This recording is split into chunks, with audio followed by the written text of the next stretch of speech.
பூலோகம் என்பது பொடியாகி போகலாம், பொன்னாரமே நம் காதலோ பூலோகம் தாண்டி வாழலாம்.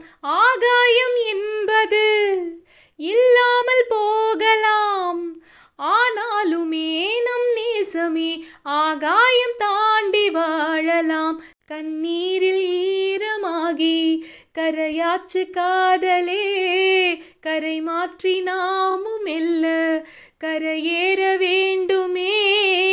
நாளை வரும் காலம் நம்மை கொண்டாடுமே. தாஜ்மஹால் தேவையில்லை அன்னமே அன்னமே, ஓ காடுமலை நதிகள் எல்லாம் காதலின் சின்னமே. இந்த பந்தம் இன்று வந்ததோ 7 ஜென்மம்